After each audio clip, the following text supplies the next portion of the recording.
for Tuesday, October 21st, 2025 at 6:30 PM is now open. Entertain a motion to approve the minutes for October 7th. Moved. Second. All in favor? Aye. Okay. And there's a new public hearing for 119 South Elm Street, and I will read that in. Under the Wetlands Protection Act, Chapter 131, Section 40 MGL, as amended, the West Bridgewater Wetlands Protections Bylaws and Rules and Regulations, the Conservation Commission will hold a public hearing on October 21st, 2025 at 6:30 PM in the McDonald Brown Conference Room, 65 North Main Street, on a request for determination applicability at 119 South Elm Street for a supplemental clearing associated with construction of a single-family home. Set? Good evening, everyone. My name's Dave Clennett from Collins Civil Engineering Group.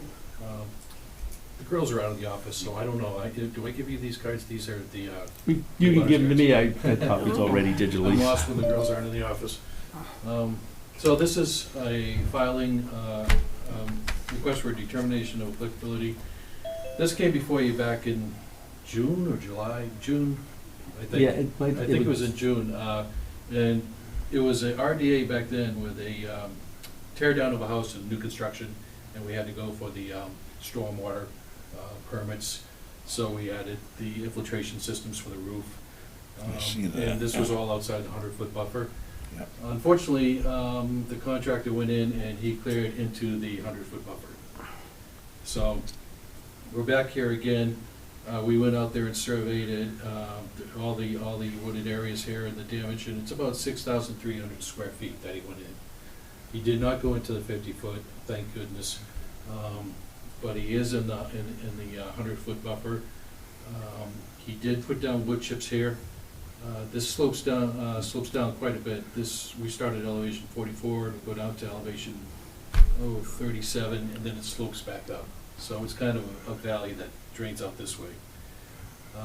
So he's wood chipped the whole thing, and he's just going for an RDA, and we're proposing conservation post right along the 50, and then right along where he's way outside the 50, right along where he's disturbed.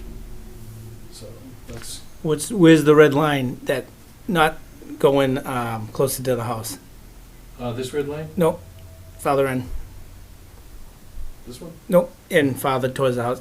Yeah, right there. What's that red line? That is the area disturbance. But what's The that? red line was like the original silt fence, the original original line, I'm sorry. limit That's of work. that's the original line for what? Is it 100 foot? No, that was just for the stormwater permit. Okay, and then when And then when the developer started developing the site, they cleared into the 100, between the 50 and the 100. If they had done an RDA at the beginning, we would have probably granted it because they were outside the 50-foot. They weren't going to disturb it. The only thing we would have probably required were the conservation markers back then and erosion control. And we hadn't thought of doing it. We had so much room back here, and it just goes way down. well, I was gonna say, I mean, Yeah. that wasn't. They didn't call for that when they first brought it in front of us. Right. No, So what's the reason why he did it? Because they wanted a bigger backyard? I have no idea. He did it, and it was My, done. This is after I'm the the fact. applicant. Okay. The reason I What- did it. What's the name? Greg Maroney. Okay. The reason I did it was because the original house was a little tiny house right here. Yeah. And they never cut a tree down the whole time this house was existing over there. You're probably familiar with it. Understandable. Yep. And the pine trees were all full grown, all the way around at 80 feet tall. Yep. They are monsters. Redwoods, I was calling them. Yeah. And when they cut them down, there was no way to land them this way or that way. They'd hit people's houses. So we laid them down that way. Okay. So when he dragged them out, it took down like the brush and stuff. So that red area there was any trees cut down? Yeah, there were trees that were in that area. So that area brush didn't and have to be debris. touched. They didn't stump it or anything. They No, just I cut 'em. understand, but So- I mean, is there a reason why they cut those 'Cause trees? they woulda- see, the problem is when they build a house, right, and at the end, you get to the end and you sell it to somebody, some homeowner. No, I understand. And they look at these trees Yeah. And they start looking at their house and say, if that tree comes down, it's gonna wipe out my house. That's the whole, So that's I the whole have to- street. I have to take them down, But- because it's a widow maker. So whether you, so you took them But I- down without coming in front of the board to at least ask about doing it? I didn't know that they were gonna land there. No, I understand. No, The I ones that didn't you take took 'em down. down, I the didn't ones that take you down. took down that landed that way, but you I went didn't farther, you went farther in and cut more down. No, I didn't. No, I okay. cut them right to the line, Okay, right to the silt fence. okay. You didn't cut any more in within that? No. This is a that's- disturbed area where the trees fell, is that what you're saying? Yeah. So there's no trees in that area they that were you didn't cut? huge. But there's no trees in that area you cut? No. Oh, okay, it all just- But it would wipe out. Nope, I everything understand. I when thought it you came cut down. more trees down there. Sorry about Yeah. that. Yeah, so I have to, the thing is that you had to lay them down somewhere. No, I understand You know that. what I No, mean? I I understand. didn't wanna, Yep. Yeah, it's Ruin pretty people's steep. I just wanted to know a reason. I thought you cut Yeah. more down in that area. Sorry. no, Okay. Where's the runoff again, Dave? You said there'd be some. So there's a hill here and a hill here, and there's a Yeah. valley right in here. Hmm. And prior to any of that clearing, it was probably running off anyway, right? It was, yeah, that's the way, the earth wasn't moved, it was just the trees that we So, cut. It's a natural runoff. 115, is that a house lot there, or the neighbor, the abutter? 115 is a house lot, his house is way up in the front near the. And in the street. back, there's, This just runs out into. the It hasn't- back, hasn't and been a eventually problem. goes into a wetland further back. okay. So I've inspected it, I mean, it was only because of the land disturbance of the clearing Yeah. that it became an issue. I have no problem. And you It's stayed all outside the 100 50. outside the 50. yeah, It's, I'm not gonna do any more work back. Are you just gonna let everything just grow back up? Yeah. Okay. It was just for tree clearing. that's All right. all that Okay. and again, where it's a I'm brand new well out home. of the- with the house, I'm well out of the 100-foot, Yeah, Mhm. and I don't plan on doing it, I don't wanna do any more work than I have to, I don't wanna plant more grass than I have to. You know Oh, what I no mean? problem. I Yeah. didn't know if sometimes like, oh, just do it to make it look more better with a bigger No, bigger no, yard. there's Yeah. plenty of backyard. Oh, I know. And then now it's like beautiful, I mean, it's Yeah. gorgeous. Yep. And if they ever wanna put a swimming pool in, then they gotta come back in front of you guys. and, True. You know? Yep. And go through that. Sounds good. Yep. Okay. So all the grading in the orange area is what it was prior. Yeah, we didn't like dig anything Okay. up. Yeah, I mean, it's a pretty steep slope back there anyways, It so. is, yeah. It's an area you'd want to have it left natural and not try to make it a That lawn. house that's right next to it, 115 there, his backyard, back when they built that house, they filled in a little bit, Oh, they did? and now it's starting to settle, and he's getting some deep ruts All the because trees are underneath the fill. well, it's because must be the earth must be, well, the ground must be settling, and it's going back down to where it used to be. A lot of times they just go over, bury all the stumps, Yeah, and then they rot out. start rotting out, yeah, You know, it takes a long time for them to rot. all right, so. okay. Okay, and then you're just gonna put up the markers? Yeah, just the markers were the only requirement I that I already would have say. the markers up. Okay. All right, so I'll entertain a motion to close the hearing. Moved, Second. All in favor? Aye. aye. Entertain a motion to issue a -3 determination with conditions. Moved, Second. All in favor? Aye. Aye. Okay, all set. Thank you. Thank you so much. Thank you. Sorry about that. It's okay. yeah, the markers were in. Yeah, that's good. All right, continued public hearing for 321, 323 Manley Street. It's continued, isn't it? So you don't have to be here. The last continues, Oh, okay. I hope. I hope. Good evening, Scott Daria from Holmgren Engineering, for 321, 323 Manley Street. This is either our third or fourth time in front of you folks. We've gone over everything. The last couple meetings, really the biggest change from the beginning to now was we pushed the building and all the drainage forward to the existing parking lot, which allowed us a much larger replication area, as you folks remember that we discussed. So we end up with about a 16,000 square foot replication area in the back by pushing everything forward. We talked about it at length at the last meeting. We were just waiting on Pat Brennan to review it and give his final blessing, and we got a couple of weeks ago, I believe, we got the letter from Pat, you know, saying he was satisfied with everything. We went to planning board last week, they approved it, so you folks are the last men standing. I have no more concerns or issues. They've all been addressed through the Nothing's 53G. changed, Like you no. said, the planning board signed off on it. I know Board of Health has the septic plans.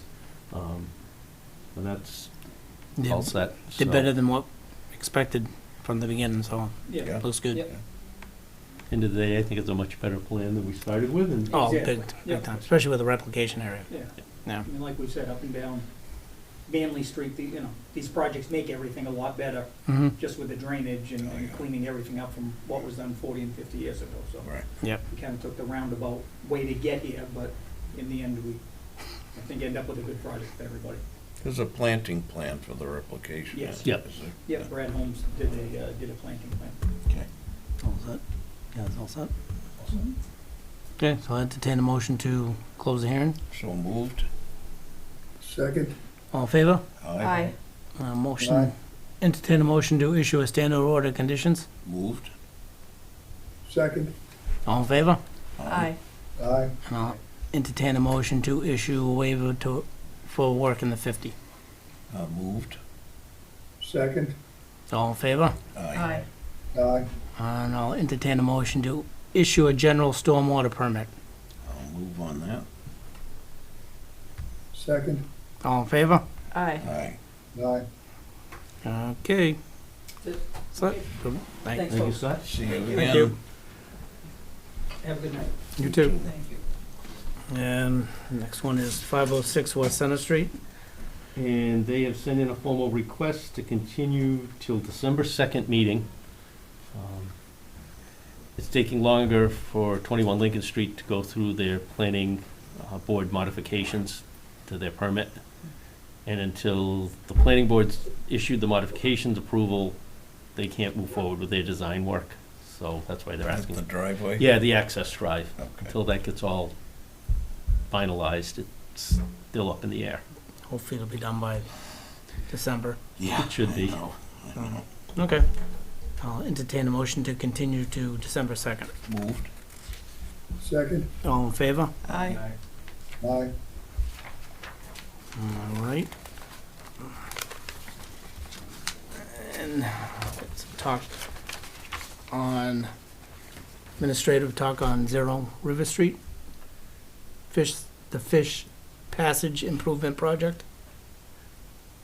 And they had gotten to the point where they've got a design to share with the commissioners and ask for your feedback on what they've come up with, just so they can go through the final batch of permitting. And if you like it and approve it, they would ask for a letter of support to go with it.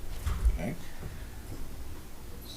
And I think, I'm not sure if you want to share one of them, I or, wasn't sure if I could plug into an HDMI or if I can give you a jump drive. Might be whatever one- you want to do. Might be one I up can- there. If you got an HDMI, it's probably the Yep. fastest way to do Yeah. it. Let's see here. Let's see if I can discontinue. I'll give you that.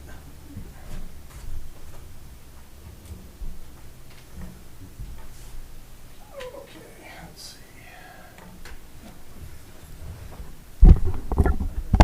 Just for the record, I've been involved intimately with this project, so I know all about it, but I will let them, What's O'Neill's crew, explain it. Yeah. Okay, great. So let me get my PowerPoint pulled up here and get this started.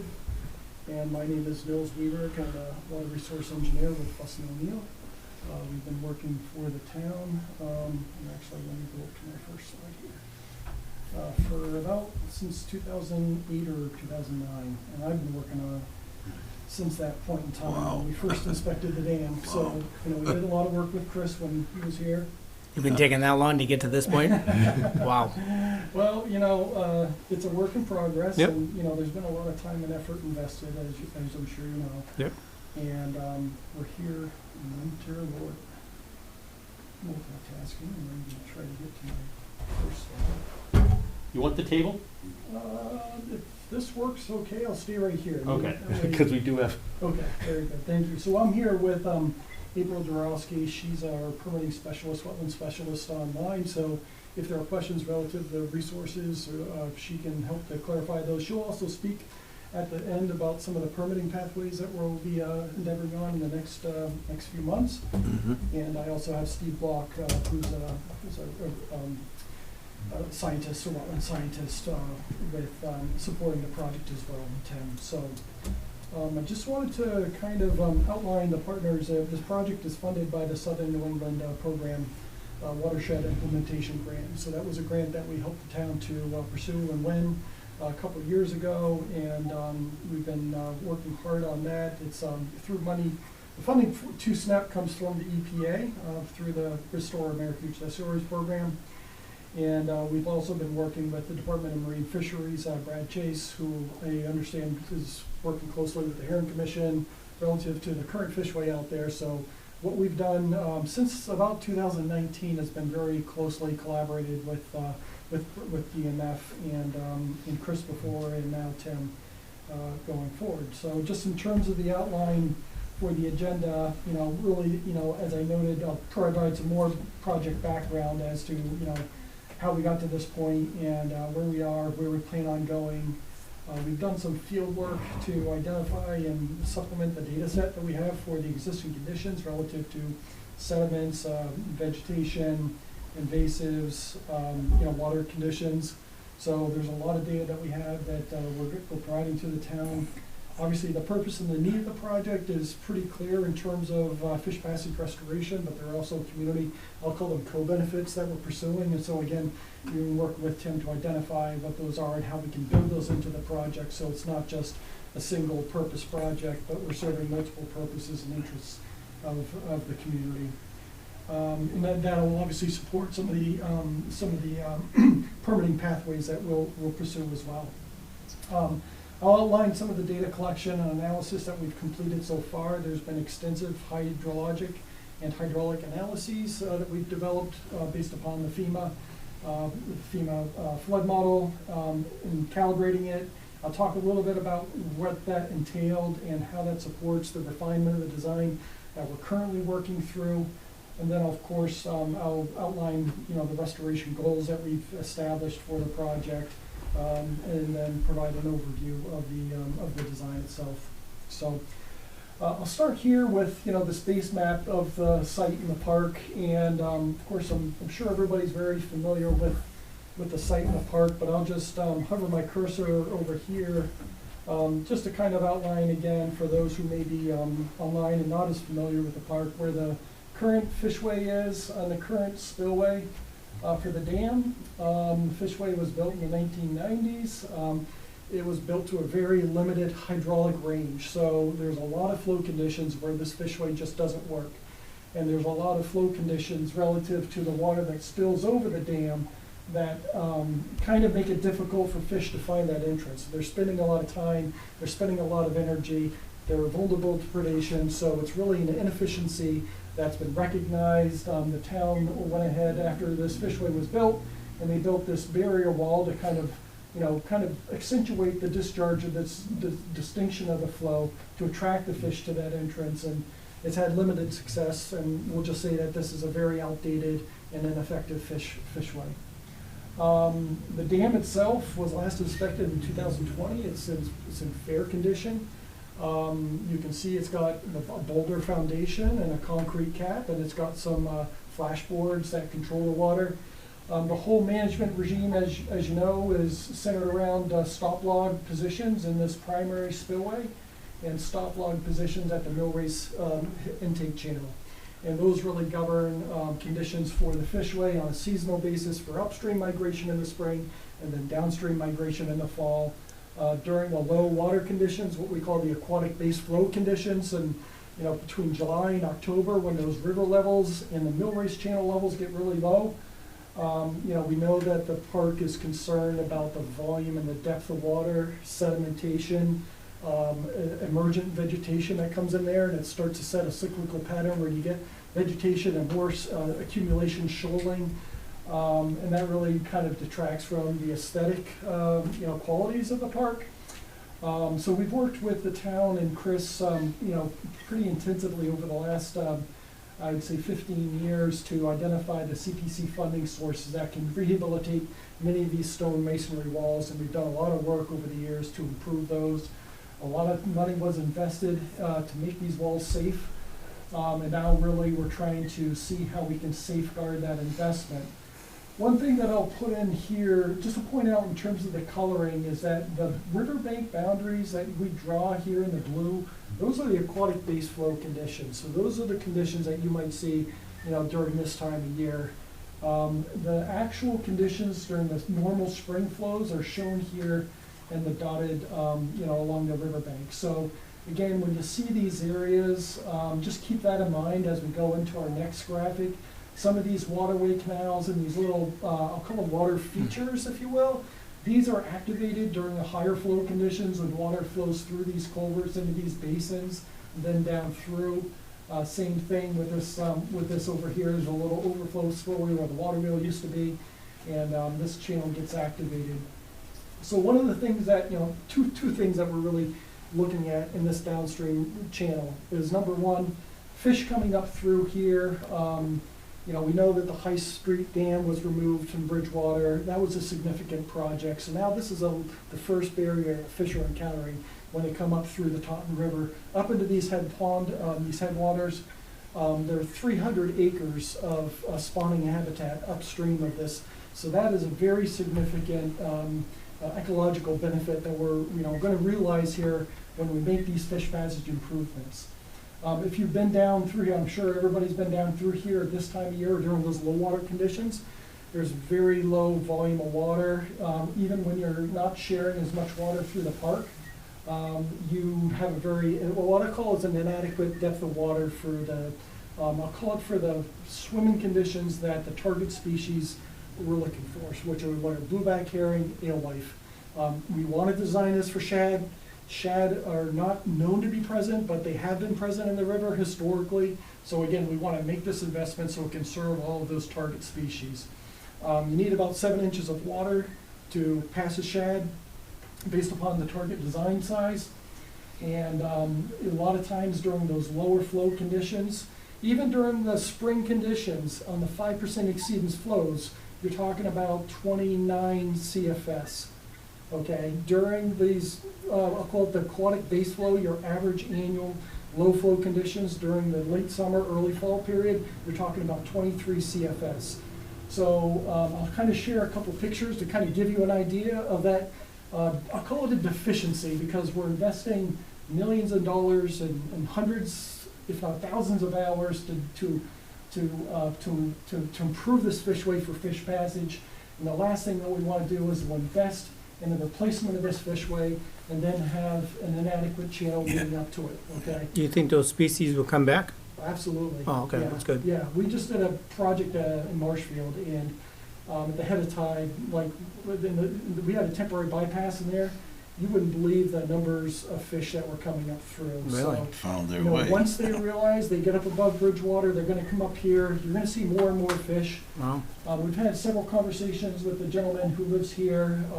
Which I think he's here tonight. Oh, is that right? See, he didn't recognize you. Well, he was sharing with us, his experience, growing up in this house and seeing the fish runs historically when he was a kid. And it was quite a resource. And really, we're anticipating those volumes of fish. We're talking hundreds of thousands of fish that are potentially targeted to come up through here again. So Is there a certain period of time that they come up? Yeah. it'll take a few seasons, but once they kind of get the markers and they kind of get the channels and they know that they can make it up past Bridgewater, and What time of year, though, is it'll that take when they from come? March to June is the March to upstream June. migration. Okay. Yep. So, I just wanted to kind of point those things out. So again, April can speak to the vegetative assessments, the delineations that we've done. You can see the wetland flags that have been placed out here. We kind of place the flags to mimic the elevation on the right bank on these private properties.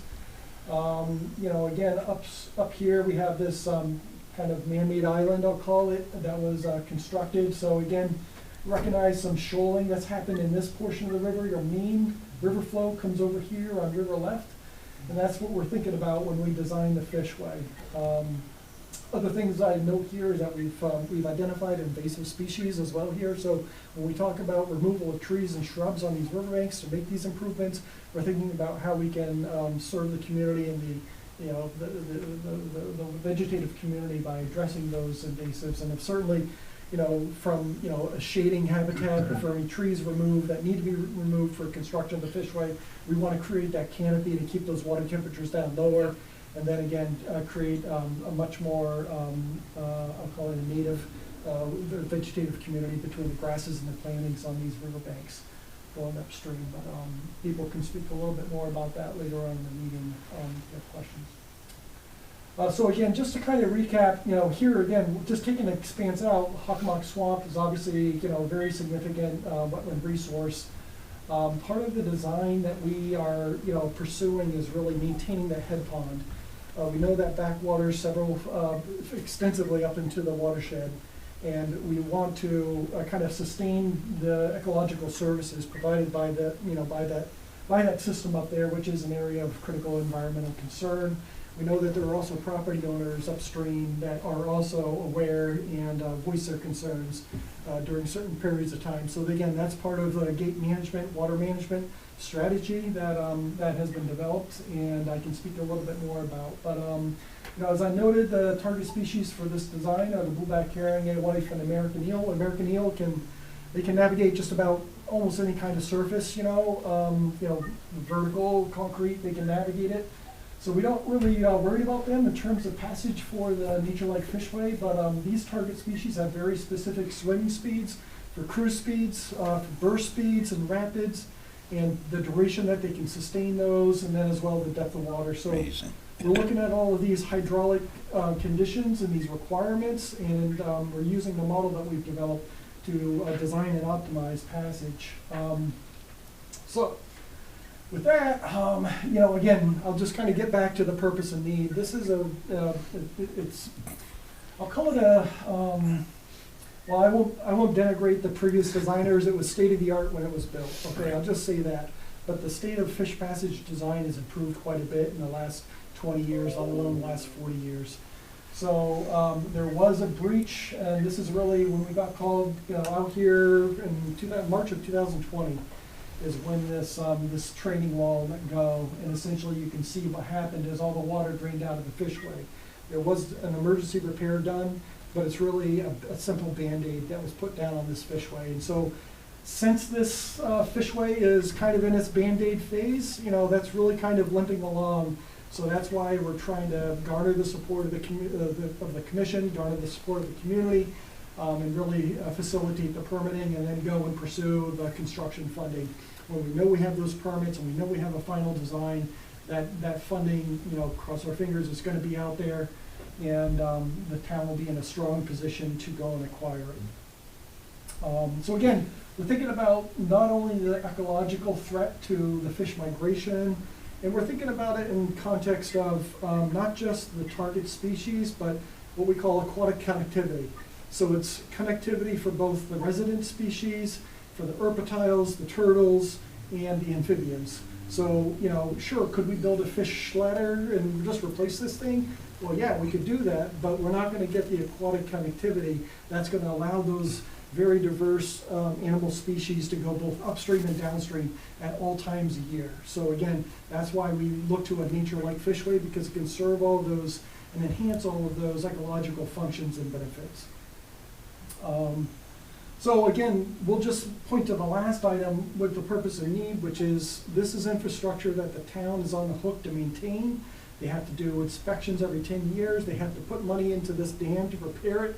If you were to build another fishway, you would be on the hook to not only maintain that fishway, but also to maintain and operate that dam. So going with a nature-like structure allows the town to be relieved, and the taxpayers obviously to be relieved of that financial burden, but also the liability of owning a dam and what happens downstream if and when that dam fails.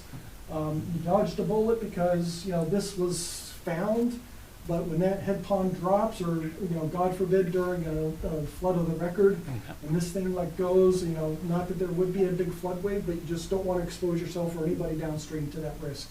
And so again, we're looking at that flood risk reduction, which is a co-benefit to the project. So in terms of the data collection, under the EPA grant, we were required to develop a quality assurance plan. So essentially, it just stipulated the methodology and the controls to assure that the field work and the laboratory work was done in accordance with the best practices. So that plan was the first thing that we developed under the town's grant last year. We submitted it to EPA. EPA approved it. Once we had the approval, then we set about to do the topographic and bathymetric surveys within this area. Of course, with that, as I noted, was a wetland delineation, the mapping of invasive wetlands vegetative species, and then also a wildlife assessment. This area is not in a natural heritage location, so again, that would be one of the consultations that we do formally, but based upon the GIS information, no natural heritage species were identified. One of the other things that we included in our field investigation was to look at the sediment within the area of work. So again, our primary area of work is between the dam and the fish ladder and the Arch Street Bridge. That's where the fish, I'll call it the footprint as I'll show you, of the fish passage structure would be built. Constructing the boulders and the weirs associated with that entails some excavation or dredging into the river channels. We wanted to identify what both the physical and the environmental, the chemical, if you will, properties of those sediments are, and the findings of those govern how those sediments can be beneficially reused. It's native substrate. It's got rhizomes and other roots and seeds into it. We want to put it back into the Nature Lake Fishway to kind of jumpstart the vegetative restoration after the project's built, but also to provide that native substrate for the benthic environment. And the, Would you put it back in the same spot or kind of like spread it out? Well, that's kind of like our goal, is to use as much of it off the site, because we don't want to have to pay to spin it off the site. Yeah. But it is, like any development project, you have a cut and then you have a fill. Yeah. And we kind of know where we are, and we're not going to be on the fill side because, well, I'll just kind of leave it at that. Yeah. Leave it to say that we'll try to beneficially reuse everything that we can. And so again, what we did find in that there was mercury, there are PAHs, and there were a couple pesticides. Some of those were above the reporting limits, but they were not above the actionable limits. So that's the good news, is that when we do submit those testing results, if you will, to the agencies, we're going to see that there's going to be a beneficial reuse that should be readily available, which again is just money that you don't have to spend for something that you could otherwise avoid. So one other thing that we did was seasonal water level monitoring, and so we've been monitoring, or we did take several locations along the park to measure what the water surface elevations were, and of course also in the head pond. We did that during the spring and in the fall of 2024. We also know that DMF also did water level monitoring with some of the Heron Commission or the community members. I think they were direct readings. I've got them pretty much daily for the last 9 months. Okay, well that is extremely important, because what that does is all these orange lines here are hydraulic sections. So imagine, if you will, that you have a topography that goes across your river channel, and the shape of that cross section defines where the water flows at different stages of high flows and low flows. So FEMA uses this hydraulic model to identify what the base flood elevation is and where that base, I'll call it the floodplain boundaries are. What we do is we use that same model because it's got all the geometry defined within the river channel. In fact, for this project, we went and got the consultant's hydraulic model from Bridgewater, the High Street Dam, because they extended it up, but they didn't extend it up including all the detail that we would want to have. So we took their model and we improved it at our location. And what we do is we look at the hydrology. So because there are no staff gauges on this river, we look for a watershed that has similar rural characteristics. And so we say, all right, well, what's the area of that watershed? What are the soil types? How many impervious areas does it have?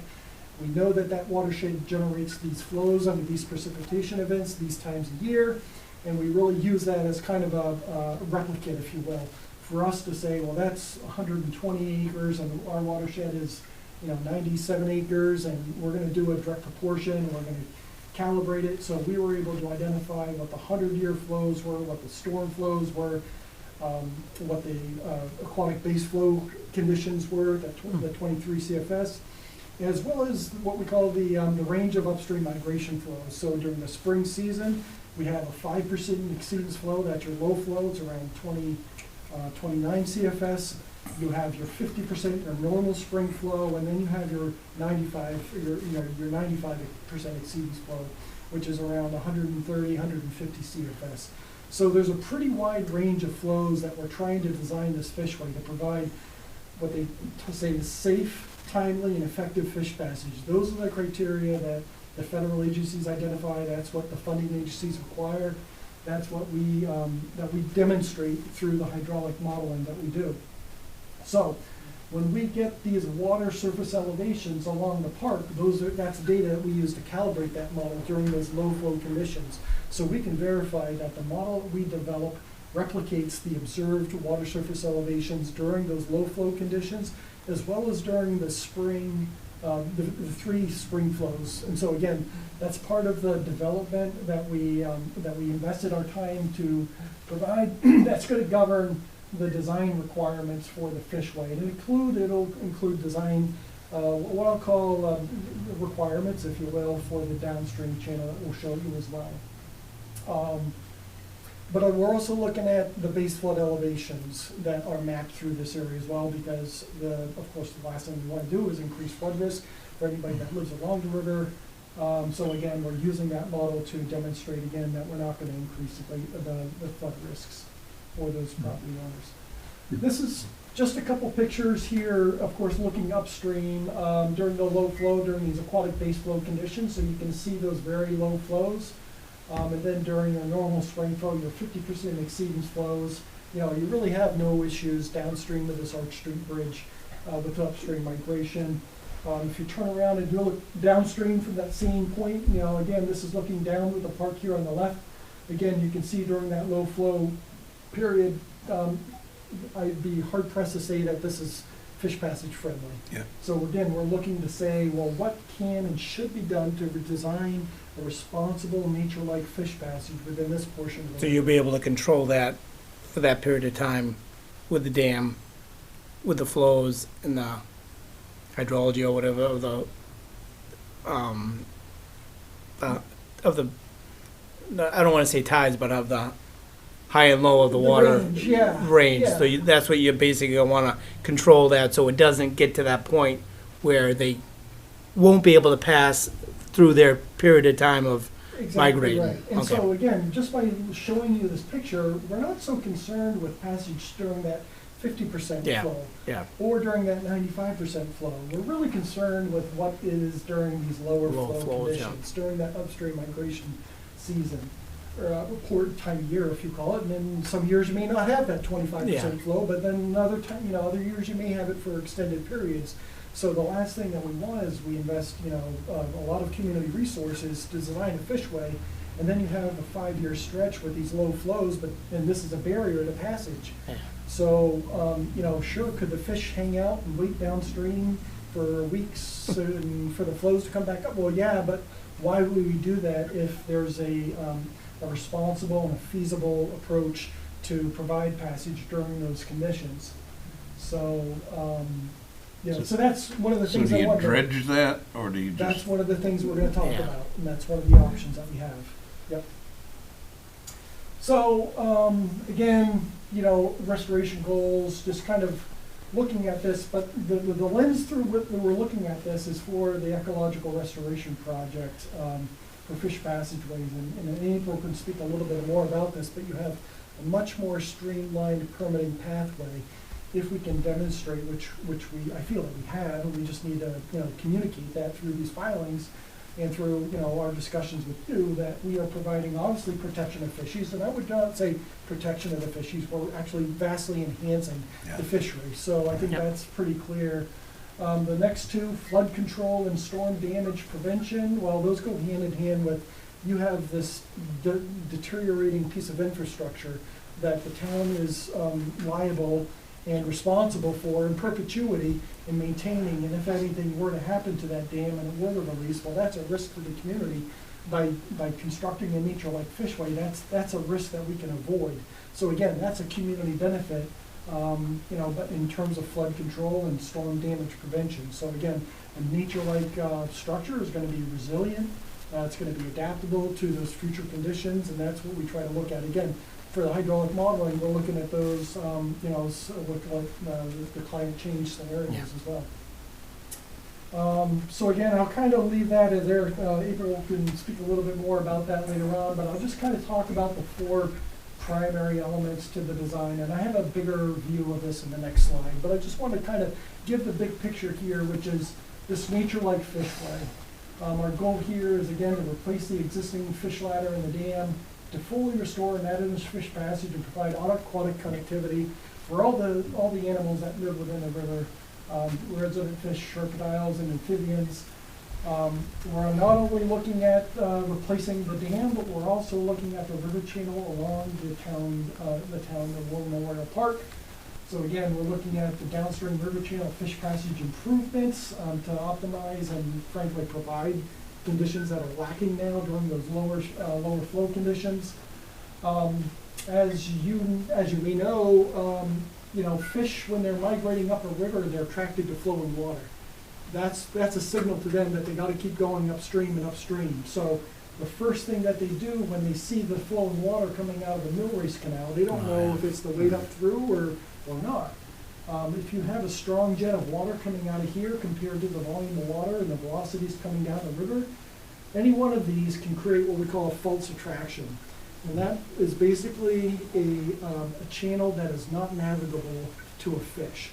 And it won't know it's not navigable until it spends days or hours or weeks, or decide to turn around. They're expending energy. That energy that they're expending, that time that they're spending there, they're vulnerable to predation. That's less energy that they have to spend once they get above that fish ladder to get up to the spawning ground. So they'll go to the more forceful flow, That's correct. and Yep. then that's where you're gonna try to divert them to Yep. go through the right Yep. way instead of That's in correct. case there's more of a flow through the little Yep. ones, okay. So there are 2 ways to do that. Obviously, number one is we could just shut off the flow here Yeah. during the upstream migration, and nobody wants to do that, Yeah. right? So we could reduce that flow, but again, part of our hydraulic analysis is to look at, and this is a part of work that we did for the DMF in the spring of '24, is we looked at the flow splits into the park through each of these tributaries or each of these mill race channels and within the river. And we looked at it on a storm and event basis, but we also looked at it on a seasonal basis during those aquatic base flows and during the upstream migration flows. And we said, well, we know that there's a gated control here, there's a gated control over here, okay, that we're gonna replace with over here. Now again, I'll show you a bigger picture of this. But we're kind of setting gate positions, if you will, to enhance the interests and the goals and the concerns of the park in terms of water depths, sediment management, emergent vegetation, as well as the upstream and downstream migration of fish, as well as during those storm flows. So we're not trying to create a monstrous framework for gate management, but we're trying to create at least a logical framework that minimizes the number and the scale of interventions that the town would need to do to meet those goals and to optimize those benefits and to minimize or avoid those concerns. So number one, we know we don't want to close off flow to the mill race channel, which means you're going to have some flow coming through here. And what we essentially are proposing are to put little low-grade barriers, if you will, essentially a line of boulders across each of these outlets. But what that does is it creates a depth barrier. So the fish can see the water coming over it, but it doesn't have enough depth of water to be able to go over that barrier. So that's what we're designing right now. And then together with that is a flow management. We have a couple of control structures in here. There's actually one control structure right at this water wheel. It's obviously no longer in use, but we're proposing to include a couple more control structures. They don't have to be used, but we wanted to include them in the project because they can serve the community benefits. and address some of these concerns in water management for the town. So we think it's, you know, it's an appropriate and responsible item to include in the project, and, you know, that's what we're proposing to include. The last item here, again, not to minimize its importance, is public access and community engagement and community education. Right now, this fish ladder is over on the opposite bank, it's on private property. If anybody wanted to go there and see fish migrating, they have to walk over on that. It's just not a safe environment, so what we're trying to do is to create this design that will allow opportunities for the community to actually see the migration as it occurs, to, you know, perhaps with some interpretive signage to kind of share this incredible 300 acres of spawning habitat upstream, what work's been done along the Potomac River watershed to restore it, again, just to kind of raise awareness and make it more as like one string on this linear part, this resource that the community has all the way down to Bridgewater and further downstream. So again, we want to try to, you know, widen the lens of community benefits. So again, I'll just kind of spend a little bit of time here just walking through the design. This is what we call a nature-like boulder weir pool fishway. This is an example of what that looks like on another project site of a similar scale. This one's a little bit wider. This is about 70, I want to say 60 to 75 feet in width. Probably about that width here. We get a little bit wider, obviously, as we get up closer to the spillway. But essentially what it is a line of boulders that are placed in a very structurally competent configuration. We infill the boulders and the voids with native sediment and stones. We use fabric to kind of assure that we get a watertight barrier, if you will, because we don't want water leaking through these. What we do is we create notches which are lower, so in other words, it's not a uniform invert elevation going all the way across, because we have different flows and different water surface elevations. So we have like a low flow notch that'll provide that depth of water during those low flow conditions, and then we'll have an upper notch that will allow the water to raise. And then again, we have no problem with water depths, but we don't want to have excessive water velocities over those weirs. And then during those higher flows, again, we'll have a configuration that allows those storm flows, those higher seasonal flows to flow over the entire length of the fishway. Again, while not degrading fish passage. So essentially, you can kind of see that in the grading of the contours here, is that we have this low flow notch, and then we have an upper notch, and then we have an overflow notch along the entire length. That kind of notch geometry is not exactly the same as we go downstream, but it's replicated. So again, you can kind of see the center line that we define, so that every time a fish comes up through here, it has a chance to rest, go through the next notch, go on up through, all the way through and up and up and up. And our goal here in the design is to make it as efficient and safe, timely, and effective as possible. All of these basins are sized to minimize the turbulence during those higher flow conditions, because we know that shad are kind of lazy, they're poor swimmers. And the more turbulent the water is, the less likely that they're going to find that notch to be able to continue upstream. And that's true for all fish species. So what we try to, what we're really governed by is to make the volume of these pools large enough so that during those higher flow conditions, the water's not so turbulent that the fish can't find the next notch. Right. So again, that's part of the design criteria that we have as well, that goes for the length of these fishways. And again, you can kind of see that we created what we call a primary spillway, but really it's an auxiliary spillway. This spillway is only activated during those higher spring flows and during those flood flows. But really what it does is it provides an additional conveyance capacity in addition to the geometry that's defined by the fish passage conditions within the park or within the nature-like fishway, so that again, that surplus volume of water has a way to bypass the fishway and get downstream and continue downstream. As I noted, we have a couple features down here. This is actually an existing line of boulders that goes across a river. There's a little staircase that steps down to it, and I don't know if that was built as kind of a footbridge across the river or just a little Eagle Scout project or who knows what, but it really is kind of like an example of what we would propose to do on a somewhat of a smaller scale. But the same idea is to use a line of boulders to create something that will kind of back the water up. We want to hold the water up as it flows downstream, so you have a little bit of a depth, increased depth of water through the bridge to the base of the fishway. Again, we'll have a little bit of a notch, we'll have a little bit of a resting pool here, and then we want to create a little bit of a 5-foot channel. We only need 6 inches of water depth during that 5% exceedance flow, that 29 CFS. So again, we're just barely shaping the bottom of the river to create a little bit of a low flow channel from one notch to the next, and then as we go downstream, we verified that those water surface elevations are inadequate to provide upstream migration during those low flow conditions, so we extended this notch or this low flow channel all the way down through to this deeper water segment of the river channel. So again, this is kind of like the design basis. I think it's well supported by the hydraulic model and the goals for the project. We're kind of minimizing the footprint and the scale of the work to the extent that we can. Obviously, we'll be having conversations with these property owners to assure that they are agreeable to the project. If they're not, then certainly, we can think about other ways to kind of meet the project goals. But when we get in through here, again, we're just thinking about where those downstream fault attraction barriers are located at each of these tributary outlets. And then again, we have these water control, low height stop-on grade control structures located along here. Again, if the town decides that they're beneficial, they have the capacity to manage them, then great, it's going to be a benefit to the town. But if they don't necessarily need to be used for the purposes of the project, so.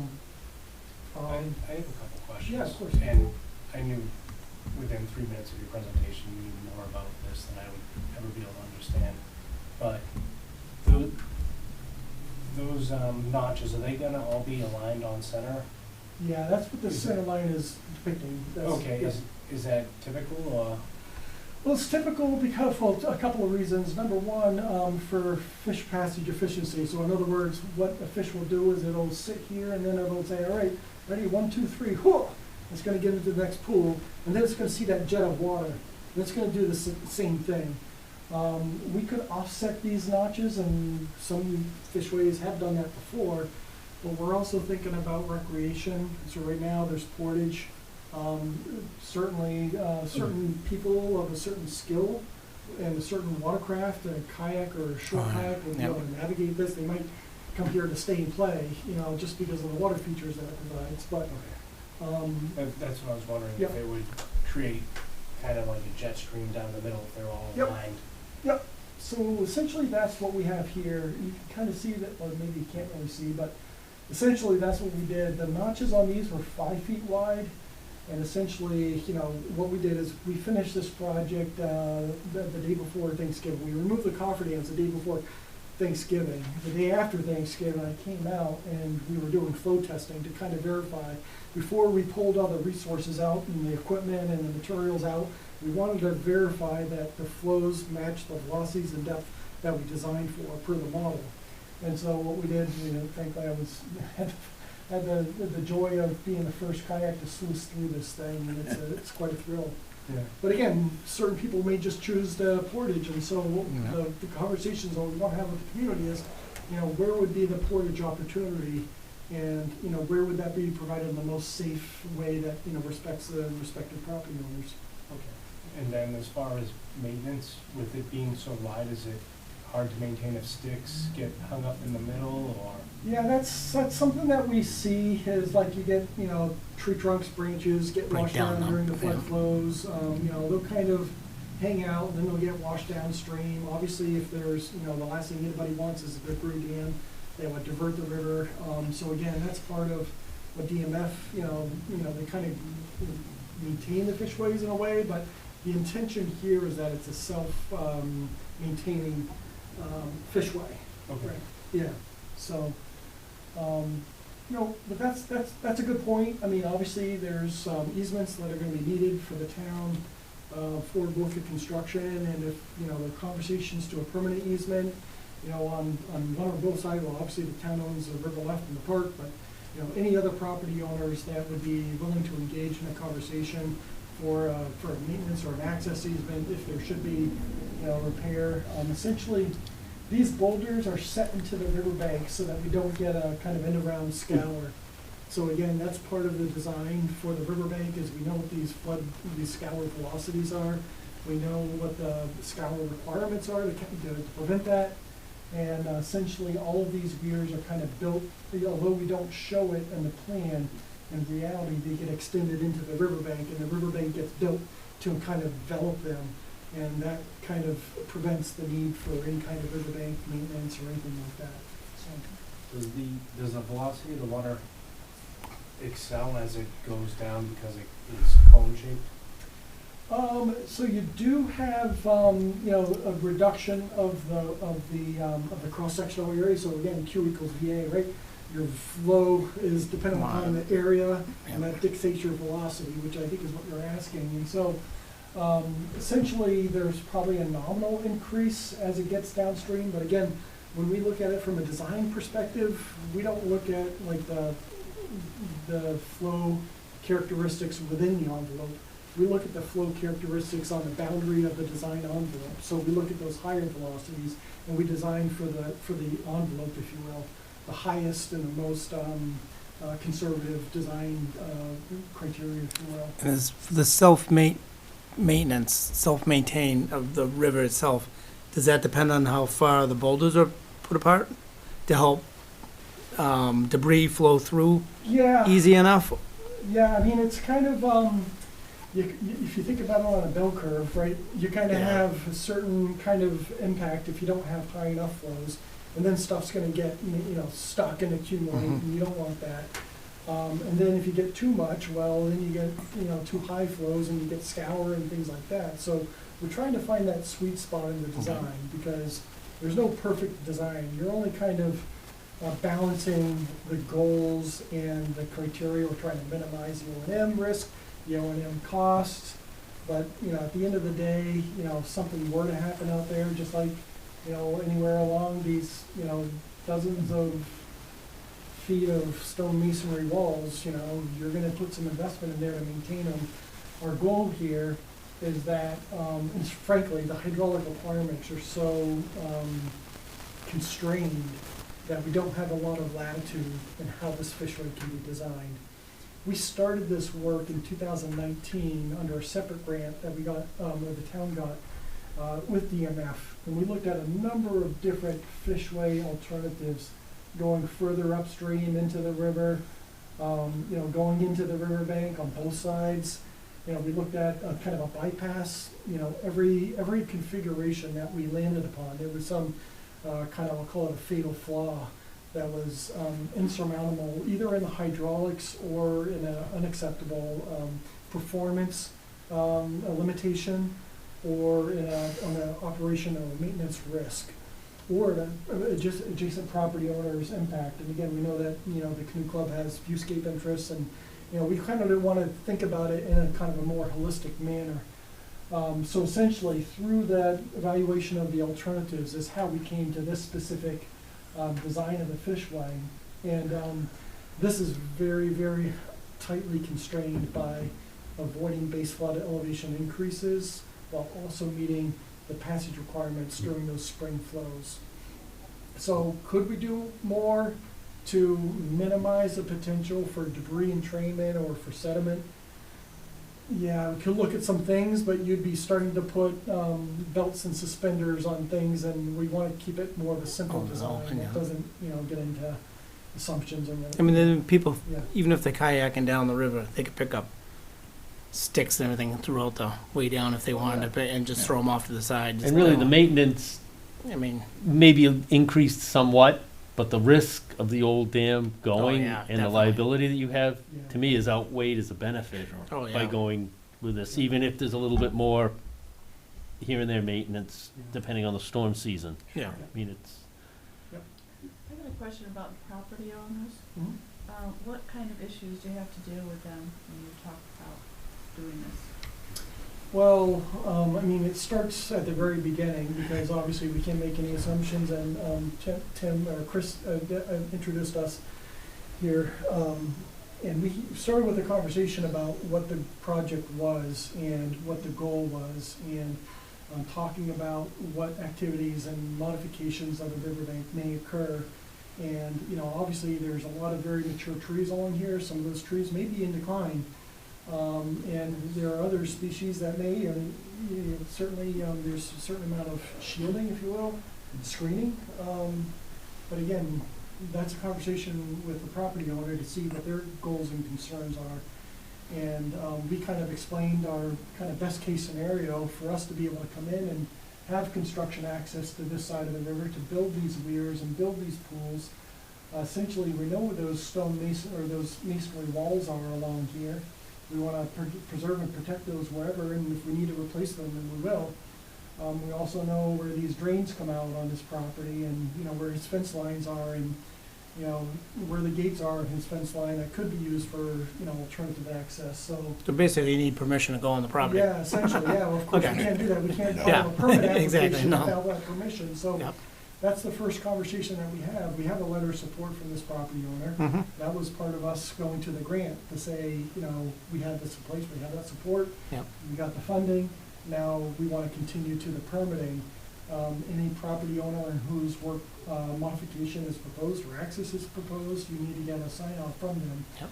So again, for these downstream property owners, the same conversations would occur. Now that we have a plan in hand that we think is really where we're headed, that my next job is to approach the other three property owners and explain the process to them and get their feedback and hopefully their buy-in to proceeding with work at their property.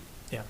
We would anticipate that we could, you know, the river's pretty narrow here, and you saw the conditions during low flow, you know, that would be the time of year. Essentially, there's a whole water bypass strategy that we would employ so that during those low flow conditions, we would essentially have a cofferdam that would extend up here. The cofferdam would be the base of this first weir.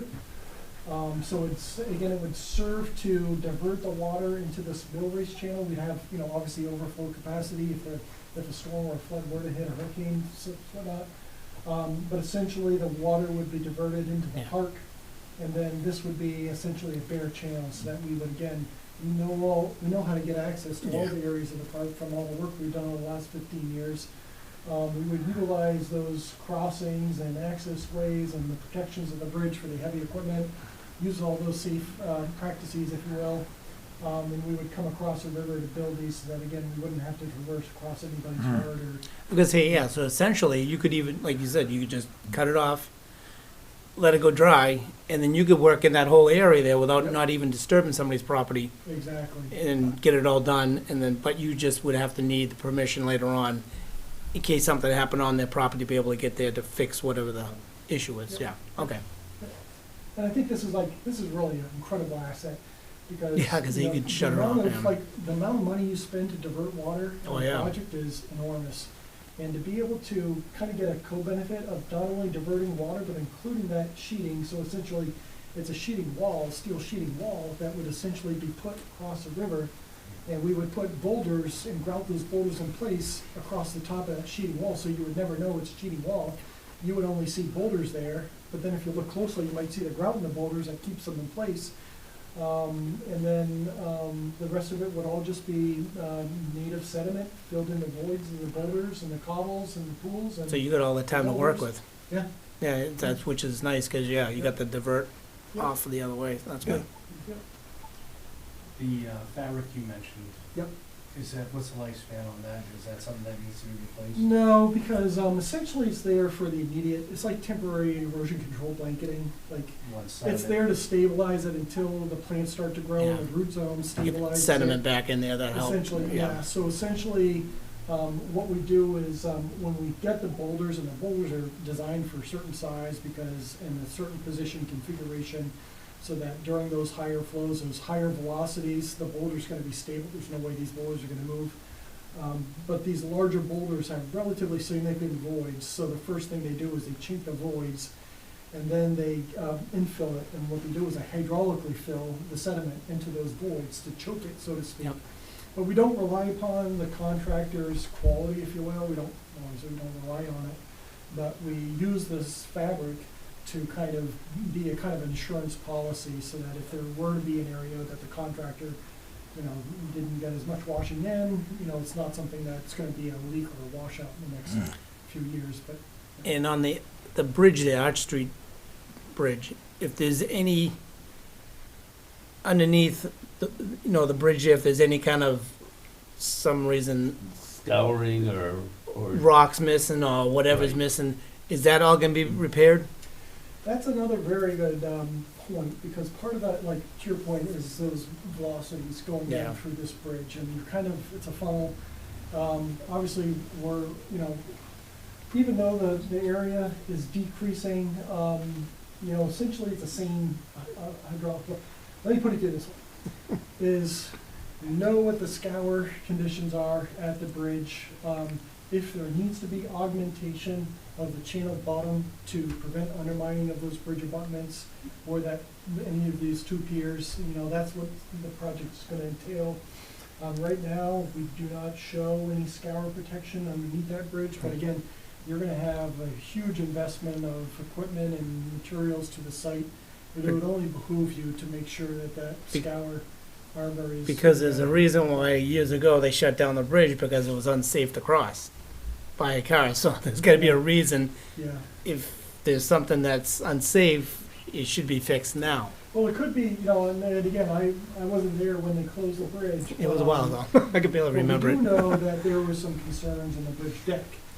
Oh, And they may okay. have done some repairs to the bridge deck, and so when we use this for equipment crossing for the park, Oh, we okay. put steel plates down, and what that does is it distributes the wheel load, so it's not concentrated in a specific place, and I don't even think that we tried to cross this one, because this one has a little timber post on the right-hand side. and- Oh, you can knock it down with the machinery.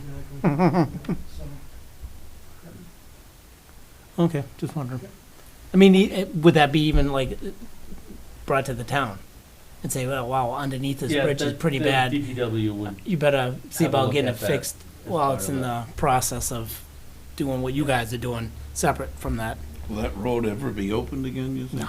No, it'll always be a pedestrian. Yeah. Yeah. Which is fine, but I mean, if it's something really gonna be bad, it should be, now's the time to fix it, or look at it.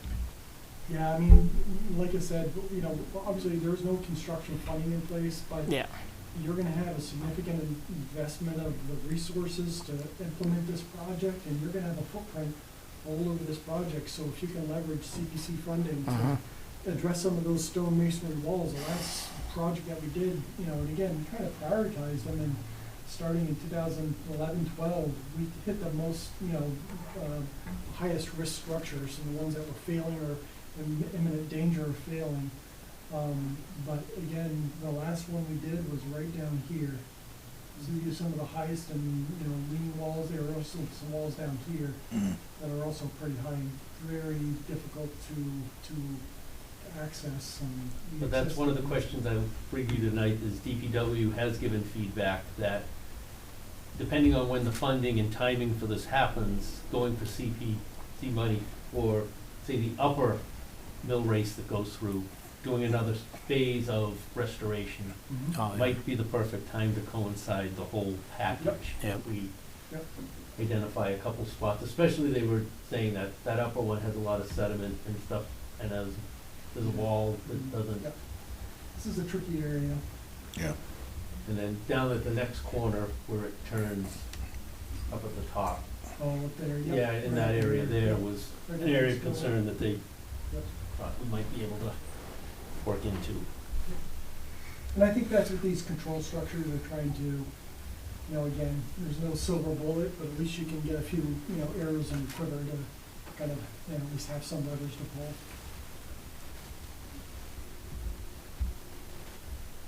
So I don't know, Tim, if April could get on the line, if you can unmute her, or, If I leave the HDMI connection, if she needs to share, will she be sharing anything? well, this is what she would be sharing.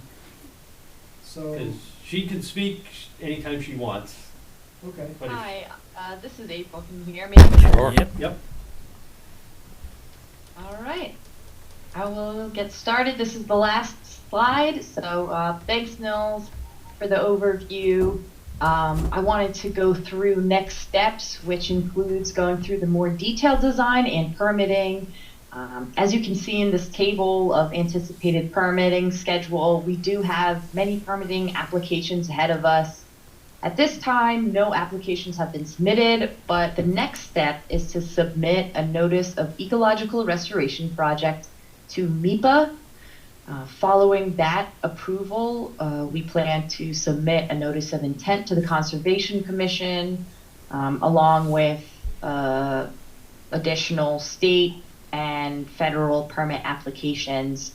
So we're really here before the commission today to discuss this project's review as an ecological restoration project under the Massachusetts Wetlands Protection Act regulations, because that's what allows this project to go through a more streamlined permitting process under the MIPA review. And so Nils gave a great overview of the existing conditions and the details of the proposed design, and gave mention of the eligibility criteria. So that's within the Wetlands Protection Act regulations. That eligibility criteria is for an ecological restoration project. And as a team, we've looked at this criteria and determined that we do meet all of the criteria listed, both the general criteria and for fishways. Some of that includes that this project does meet the definition of an ecological restoration project. We promote, at least a couple interests of the act, primarily thinking about the protection or enhancement of fisheries with this nature-like fishway. The project will comply with the time of year restrictions specified by DMF. They've been a partner throughout this process, and we've been working with them. We'll also plan to submit a fishway permit to DMF for this design. And erosion and sediment controls and a water control plan will be included to minimize any impacts. And the project's not within state listed species habitat or outstanding resource waters. So this is, more of the regulatory kind of administrative part of the process. But based on meeting these criteria, we're here before the commission asking if you'd be willing to provide a letter of support indicating the project will be reviewed as an ecological restoration project. Our end goal is to include that letter within our MIPA submittal as documentation that we had pre-application communication, and that, as commissioners, you are on board to evaluate the project as an ecological restoration project based on the concept design we've provided and explanation of benefits. And with that, we'll take any additional questions. How long do you think the project will take? For construction or for Yeah, permitting? start of construction to the end of construction. Well, the premise of the project is to not, you want to do it during the lowest flow conditions, because then you're going to have the less amount of water to manage and pay to manage and risk. So you're ideally getting into the project in that July timeframe. And again, this is all premised upon the time of year. So again, we know there's down migration in that early, summer, or, early fall, I should say, period. But we can provide downstream migration through the park. So our goal would be to mobilize within the land areas in June, May, whatever we need to kind of position everything. So when we can go in the river, we're taking the best use of those low flow conditions. And if those low flow conditions are suitable in July, then we would want to start then. Yep. Our goal would be to finish the construction by the end of that year. And we think that we can do that, but the critical part of that is having the access and the resources ready for a very efficient construction operation. So being able to take that time in April and May and June to prepare the site for that equipment, and those, where you're gonna get your boulders, you're gonna need dozens and dozens and dozens of boulders, and they're not just any boulders, they gotta be the right size and the right shape. And get those on site, off-site staging areas, get those ready, bring them to the site. Again, once you start to get into this time of year, you get into November, the flows are coming back up. You better be getting ready to get out of the river. So that's kind of what the time frame is that we're looking at a 6 month, 6 months, okay. End of the year, end of next year. Because again, the next spring migration, Sure. you want to have a fishway that's going to be serving That's the right. fish. And That's right. if you remove the fish ladder, then even you don't have it, but, there are other ways, we've provided upstream migration during a temporary, channel by the biomass, and, certainly that could be something that we looked at if we had to. We could probably do something in the Millwest Channel to make it navigable for that one time a year. But again, we don't wanna go there. We'd just rather put the money into the project itself. So do we need a motion to I just. support the, Yeah, if you want to make a motion for me to draft a letter that I'll send out to you, and we can all have it ready to sign for our November meeting. Yeah. I'll have it. I'll entertain a motion to draft a letter in support of moving forward with the fishery. I'll make that motion. Second. All in favor? Aye. Aye. Is there a way in which we after draft the letter, we have to wait until November meeting? Is there a way? No, I'll get it drafted, send it out to you, and if it's The acceptable, permits you are just guys, process. you can all stop in and just sign Yeah. the letter at your convenience. Oh, And yeah. then we can get it out to them. Keep as it soon as we moving can. along. Move the MEPA process forward. That's right. Yeah, That's we can get it Yeah, I going. think people always said we want to file at the end of the month, so I think there's a 30-day review period. Yep, for the fast track. Yeah, it looks like you got till the end of the month on some of those. Cool. Gonna ask the abutter, any questions? Concerns, comments? No, this was excellent. That's why I wanted to come. There's a Okay, lot, good. a lot to it, isn't there? Yeah, I think we talked to what my part of this would be, so, access and stuff. And knowing that you're the most affected abutter out of all the four potential, now that we've refined it a little bit. Yeah. Yeah. Great to have your support.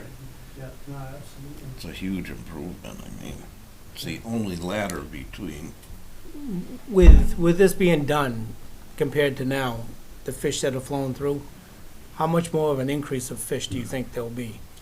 Well, Smith College did a study in the 90s, and they looked at some alternatives. They were looking at technical fishways. They estimated hundreds of thousands More. of fish. Yeah, or the habitat has a potential to support hundreds of thousands of fish. with Wow. 300 acres. Yep. Yeah. Is there any of these older fishways local that I can go look at? Nemasket, the Oliver Mill in Middleborough is Oh. similar. It's not exactly the same. We just finished one on Marshfield on the South River. Oh, Marshall, okay. Veterans Memorial. Yeah, that's Veterans Memorial Park. That one's just getting finished right now. It's similar, it's much smaller, it's a much smaller river system. Right. The picture that I showed you is in Rhode Island. It's on the Pawcatuck River. Okay. Yep. And All they're different, actually- different species, or are they all pretty much the same? They're all pretty much the same because they're targeting earwife and blueback herring. Okay. In fact, if I just go to my screensaver, I think. Did a nature-like fishway very much similar to what's being proposed here in the town of Acushnet at the Acushnet sawmill site. And within 4 years, we documented a 1,100% increase in the amount of river herring passing over the dam. And we actually published with DMF an article in a scientific journal about it. So I can paste that into the chat if you're interested in seeing that. Sure. Yeah, we definitely want to take a look, but that's great. Yeah. Yeah, that's Steve Block, who's on our team. He's a restoration biologist. Maybe something interesting, go down and see that at the park. Yeah. All the people can go down and see it when it's done. Awesome. Yeah, it's really cool. So. Thank you. Thank you very much, everyone, Sounds good. everyone online here, and you as well. Yeah, absolutely. All set? Yep. All right, the Thank next, you. thank you. Thank you. Thanks a lot. So the next one we have is an enforcement order for 245 North Elm Street. Let me ask, I think, Oh. are you here for one of the, Enforcement? for 143 West Street in West Bridgewater. okay. Do that one. Oh, all right, we'll do that one now. We'll do that one now. 143? Okay. So we'll do the 143 West Street for an enforcement order. And I'm still up there, like, waiting on some documents and stuff. I just came because I seen the letter and, like, how it was highlighted and stuff. Mm-hmm. So I don't actually have all the documents with me that needed to be presented. I am currently pregnant and my daughter has been sick, so I didn't get the chance to call Timothy. Yep, that'd be me. Tim, yep. Hi. Sorry, I didn't get the chance to call. I've been kind of like in bed, and I'm actually dealing with a really severe migraine at the moment. So I've been in and out of the doctors, dealing with a 2-year-old that's teething, Mm. and it's just been kind of rough. So I'm like, let me just come to this meeting not knowing anything. I am a first-time homeowner, so I just like I need to obviously come see what information I needed to collect to see if there was anything else that I needed to. How long you've been in the house? I've been there. So I purchased the home in January. Okay. So I've been there since then. And now I'm picturing the house. I remember that being for sale. Yeah. Yeah. Okay. So I give a little background. I got a report, and that's why the letter went out, of Mhm. clearing of land within the wetland area. So I went out and took some pictures. It was clearing basically around the back of the house where some trees were removed. How far in, would you say? And so the area that's vegetated, you can see this lawn to the left of it over Yep. here. Yep. This area here, we had no wetland filing on record of this property. And I don't know quite how it ended up happening that we didn't, because I found Board of Health septic plans. Was the septic done when they sold the house? So I actually just had an issue with that. Septic? Yeah, so, there was like some, I was told when the house was purchased that the septic tank was located in the front of the home. Should be. Yeah. And then when I actually was calling around to get some answers, I contacted the realtor to see what was going on, It's to another- ask her like, hey, where is it located? Mm-hmm. You know, because there was like a wet area, and we didn't know what was going on, and I guess one of In the front or the back? the back. Yeah. One of the, I think it's like a water chamber, the guy said, or a water pump or something. Pump chamber? Pump Something, chamber. it was Yeah. coming up, and So it's he was clogged. like saying all these words to me, and I'm like, I have no idea what's going on. So it's clogged. So I contacted my realtor, and I'm like, hey, like, do you know when the septic tank was last pumped out? Like, when am I supposed to get it done? And she was like, oh, like, you should have gotten a Title V, which I'm guessing this is what that is. So in 2000, they had a septic system replacement done. Yeah. They never had a filing with the commission for whatever reason. It predates my involvement. Mm-hmm. But the Board of Health plan shows here that there was new tanks and replacement. The leaching field was moved to the front of the house, Mm-hmm. but it did have wetland flags. If you Back. see this line here, Yep. this line is where the wetland flags were. Right. Which means the 50-foot touch from there would have been in here, the 100 would have been in here, so it should have been a filing with the commission Yeah. in 2000, which it It's a wasn't. long time ago, yeah. At that point, we still weren't requiring markers, so a new homeowner would have no idea that there were a wetland within the vicinity. That being said, the area that was previously lawn, we pretty much allowed them to do work in. Yeah. So that I wasn't as concerned with. It was the clearing past the lawn area that goes into the woods back here Mm-hmm. that triggered the enforcement letter for the clearing within a wetland. Was there a reason for clearing the trees? There was like a really bad storm that was going on, and my father-in-law and uncle like noticed, and they're like, oh, we were just gonna, because I did end up getting a land survey Mm-hmm. done, which the guy had only given like a graph of the area, and I thought he was gonna be emailing me an actual sketched out plan, but he didn't, which I actually contacted him a couple of days ago, and he stated that he wanted to look at that Title V to see everything, and that he said he would have that to me after I like mentioned to him like, hey, I received this letter, I don't know like really much of this information. He's like, oh, okay, like I'm gonna go back out, because he did do a lot of coming and going when he was doing the land survey. I had contacted the previous owner to ask them if they ever had gotten one done, which they didn't, so all he did out there was he put down the stakes, I'm guessing that's what's called. And it, like, there was actually like one in my neighbor's yard, which the guy was very nice, and he was just like, you know, like if it's a bother, if anything, and I'm like, no, you're fine. Cause I like was mentioning to my mom, like, oh, hopefully like in the next couple of years, once I know where like my linings are, like I would wanna go out, see if I could potentially do some fencing or something, but not anytime soon. Just cause I do have a 2-year-old and I would like to get like a playground set and things like that. So in you the were just future. trying to define your Just to know property exactly line? where my Okay. property lining was. So I didn't know with them, there was a tree and like I was parking my car up front and he's like, hey, like I don't want this to like knock over or anything like that. So he went ahead and Oh. started just trimming it, not knowing, I didn't know Yeah. any of this wetland thing and stuff like that. So I actually did mention it to the septic guy that came out last week. I had to pump, me not knowing, Yeah. it wasn't pumped for like 2 years. So I'm like, I don't want this to back up into the home. Right. Like I said, I am a first-time home buyer, not really knowing much of this, and he was just like me now knowing the size of the tank, that the leaching field, I think it's broken, he said.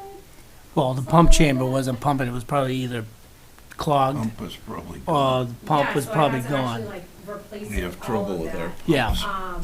Like I said, didn't know any of these things, and I'm like, if I knew all of those issues, I Yeah. probably would have just searched elsewhere, but. To be honest with you, I'm surprised they didn't bring that up at the closing or during anything with the Title V or anything with that, They should. which is but- very surprising, considering it happened just a year ago.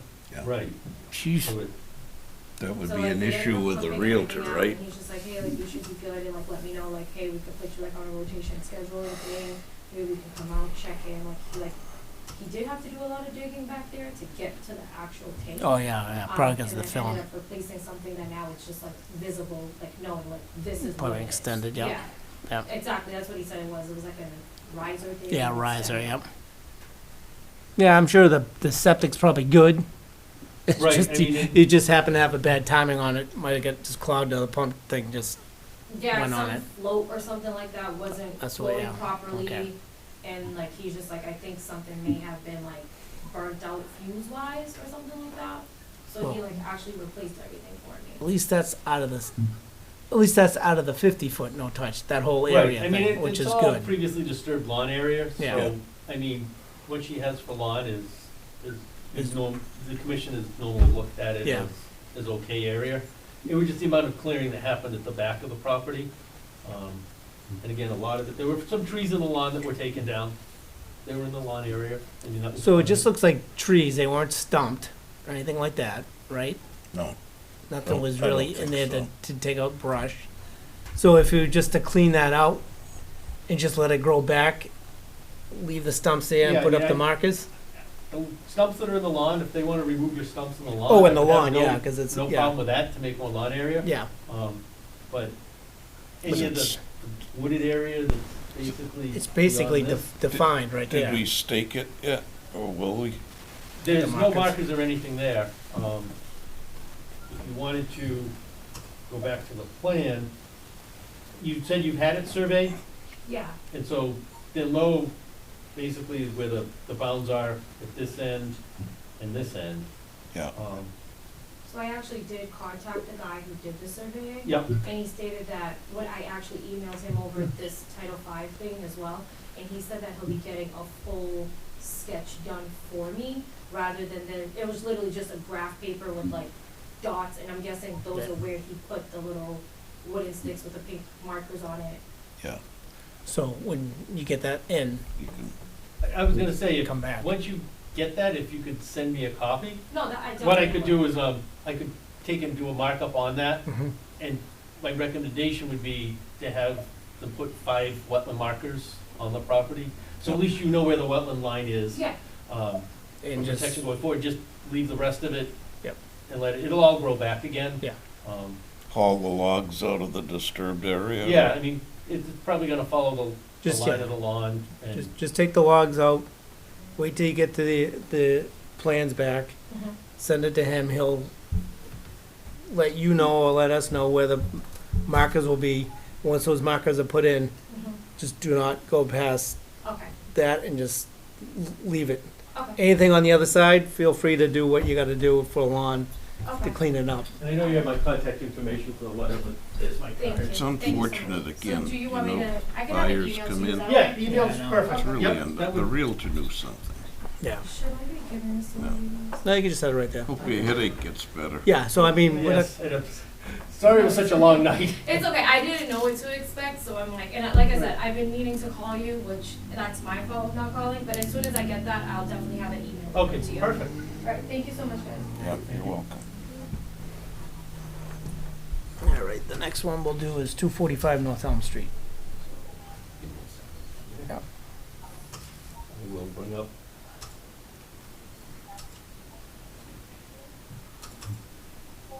Street.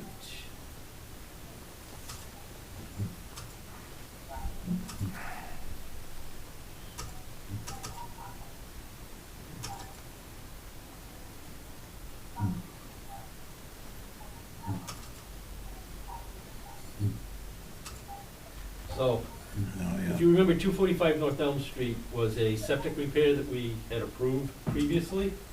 Hold on a second.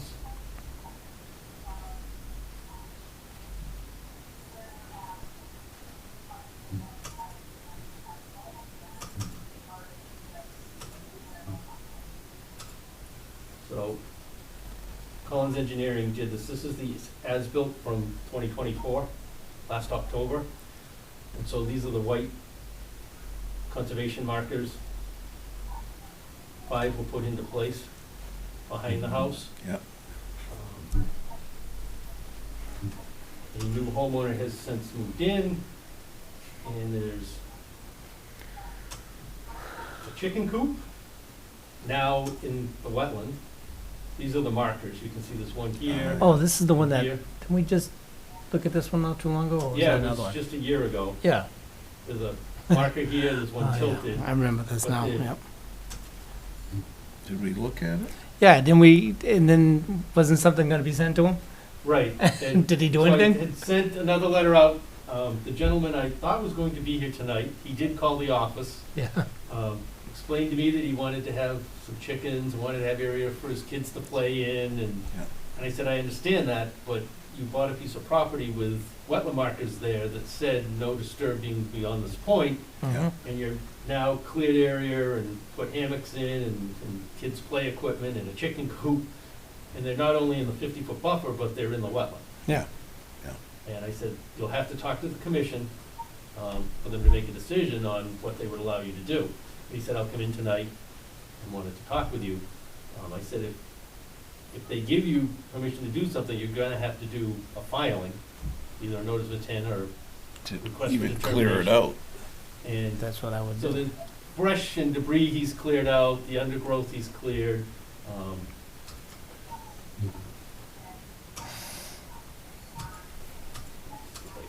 I mean, That's gonna come out. that chicken coop is definitely That's a good size. built. I mean, to be honest with you, it looks like it's just landing, you could probably just drag it out. Yeah, my suggestion would be, looking at the plan, there's an area up in this corner of the property Mm-hmm. that he could probably put it in. Yeah. And this area here is, the lawn kind of went right around this area. Mm. If you extended this straight up here and you put it right in this area, I don't think it would be a huge Mm-hmm. problem, but didn't quite understand the fact that it was wetlands and it wasn't an area you were allowed to be in. How Did much he- replication do you think has to be done in there? Much? You might not have to Just do leave much it of alone. anything, Probably just go back. because it's gonna come back up pretty quick. Yeah. The chickens have only been there maybe 6 months, haven't been there Didn't that take long. trees down from Yeah, what I it could doesn't look see. like there were really, there were a few tiny saplings taken down to put Ah. that pen up, that was it. It looked like he cleared the whole area. Yeah. It was- The sun gets in there, they'll sprout back up. Doesn't it sound as though he understands yet, though, that you can't? No, that, Did you tell him it could didn't wanna get, believe me that I told him he couldn't do it. you tell him I he said, could get fined for it? We can fine him? He hasn't shown up yet. And Yeah. I said Okay, that I that's, Yeah, all it's right. your, that's why I'm throwing it to you, it's your Yeah. prerogative. I could send out his second letter of notification, which starts with fines, Mhm. and, Tell him to get here.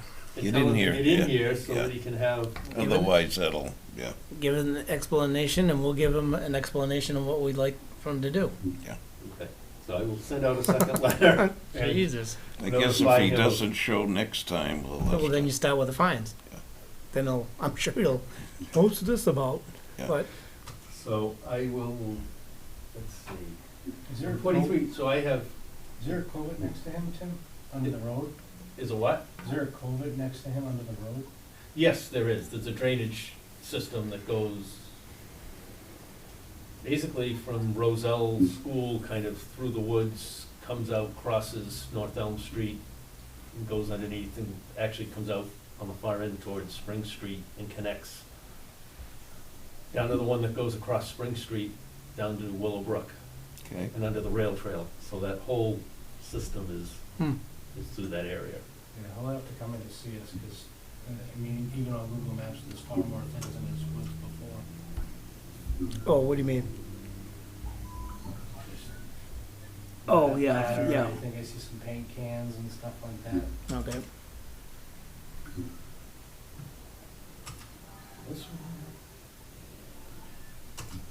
This is, So, this is 53 Brewster Road. And that was a neighbor called in and said, they've regraded and put dry wells in on the property. Is there any permits?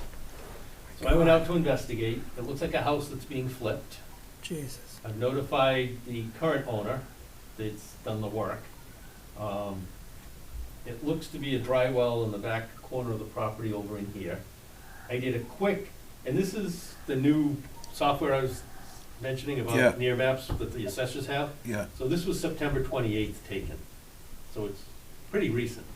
And so I quickly did a calculation of the square footage of disturbed area, and it's over 5,000 square feet. Jesus. So it would be a administrative stormwater permit. Mm-hmm. There wouldn't be a public filing or anything, but he would still need to come up with a plan, and there's no erosion control, no silt fence put in initially, so there was no oversight done. So again, I sent out a violation letter to the stormwater bylaw, hoping that they would call or respond or come in, and I've heard nothing. Is there anything in the wetlands or the, There's no wetlands anywhere Nothing, near the property, okay. so it's just the stormwater bylaw. well, that's good about that. Right. But Jesus. any of you know the Brewster Road neighborhood, Goldie Road, Hartshorn, the water table is horrible, and the Mhm. drainage is bad. When they built the subdivision, the sump pumps in some of the houses, which they had multiple, were designed and built into the town's road drainage. Yeah. They actually had connections from the house to the town's They drainage, just basically which was part of the permitting and allowed. put the houses on the water. Yeah, and the water table's so high, Right so there. putting drainage systems and trench drains and whatever around a piece of property without it being engineered, they could be putting a lot of water onto their neighbors, yeah. possibly. Is this, do we do a cease and desist kind of thing? Or Oh, it's is already it been too done. late? It's all, Yeah, I mean, this has all kind of been completed. I mean, we can go to that point. There was an old swimming pool in the backyard that they either dug out or filled in, and that's what a lot of the grading in this area was for. Mhm. But again, if they had just followed the bylaw and done an administrative stormwater permit, it would have been, Yeah. had oversight and dealt with, so. But they haven't responded? They haven't responded, so I had them on the agenda to find out. If you so wish, I'll send them their second notification letter and Mm-hmm, definitely. tell them the fines, Yeah. and they can For come into sure. our November meeting. Sure.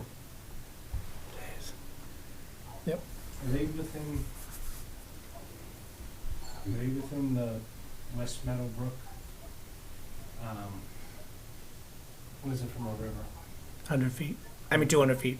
200 feet, and they're far enough away Okay. that, yeah, they fell outside of that line. They're But- like the second house up on the cul-de-sac. That whole area is like a little pond. So they're really within all kinds of. When was that built? Oh, jeez, I don't know. Back long before, Early 80s, before any, I think. Yeah. It's got to be early 80s. Even before. I I'm not sure either. So they just go in and fill it? There were no, Yeah, I think they just went in, cleared the land, put houses on it, and didn't, there were no considerations? No. Yeah. so, all right. And the other one I had was 585 Manley Street, and I can tell you that no actions needed. The engineer has called the office. They have a contract to do work for To fix that. not only the wetlands and stormwater violations, but their zoning and planning board issue violations. So they've got a whole big package to deal with Wow. at that site. So that's gonna be an ongoing one, but they have reached out, they have contacted us. Who is that? That little mistake turned into a big mistake. Yeah, I mean, and that all stemmed from a DEP Yeah. report to me that said you have a potential violation. Uh-huh. Who owns that? That's the one across from, From almost where 630, Manny's. from the solar fields. from the solar field. Oh, okay, all right. That, A little background, I guess it used to Business. be a mechanical engineering and manufacturing facility, yeah.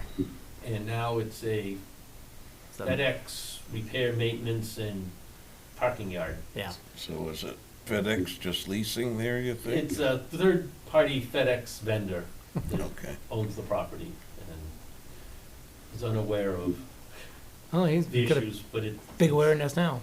it's also unfortunately in the general residential farming district, not the industrial zone, so Mm. that's why the zoning issues have come up. Yeah. and It needs a special permit. Yeah. Okay. They're working towards that part as well as the wetlands. It has been delineated, Ken Thompson's been out, so they've got the plan started to make the wetland lines. Good. Okay. And that is Oh, all I I gotta sign have. documents. Jeez, I don't know if I even got a pen still. I will ask you if you would approve, and I don't need a vote or anything, but getting new nameplates, since we have our new member that's gonna need a nameplate. Oh, of course. And all other committees have gone to the maroon or burgundy and white to match the town colors. Yeah. So I We would, got enough money in our budget for that? yes, we do. Careful. I don't know.